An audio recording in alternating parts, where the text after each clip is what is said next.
Hello বন্ধুরা, আমি তোমাদের বন্ধু পিউ। তোমাদের সবাইকে স্বাগত আমার নতুন একটা ফ্রেশ ব্লগে।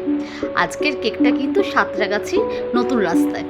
এই দেখো, আজকে যেহেতু থার্সডে আমার মেন ডান্স স্কুল থাকে, তো আমি ভাবলাম কেক দিয়ে ডান্স স্কুলকে নিয়ে যাওয়া যাবে না, অনেকটা লেট হয়ে যাবে, তাই ওকে নিয়ে সঙ্গে করে বেরিয়ে পড়লাম কেকটা দিতে।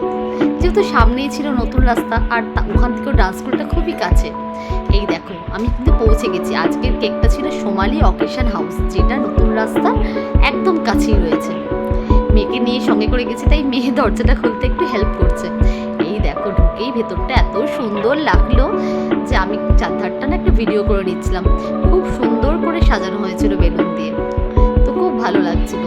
তো এই যে দেখো, আজকে আমার কেকটা খুব সিম্পলি কিন্তু খুব সুন্দর।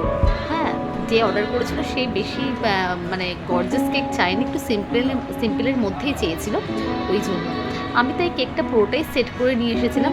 শুধু এখানে বাটারফ্লাইটা আমি অ্যাড করলাম আর কেকটা সাজিয়ে রাখলাম। তো এই দেখো, কেক আমার পুরো সাজানো কমপ্লিট। আমি একটু ভিডিও করে নিই, আর দেখো মানে পাশের ব্যাকগ্রাউন্ডটার সঙ্গে আমার কেকটা খুব ভালো যাচ্ছিল। তারপর নিচে নেমে এলাম, এখানে বুদ্ধ মূর্তিটা থেকে খুব ভালো লাগলো। তারপর হঠাৎ করে ওই দিকটাতে তাকাতে দেখলাম ভেতরটা খুব সুন্দর করে বেলুন দিয়ে ডেকোরেশন করা। আর ভেতরে যে পুলটা দেখতে পাচ্ছ, যেখানে একটা ফাউন্টেন করা রয়েছে, তার চারধারটা দিয়ে এরকমভাবে সুন্দর করে সাজানো হয়েছে বেলুন দিয়ে।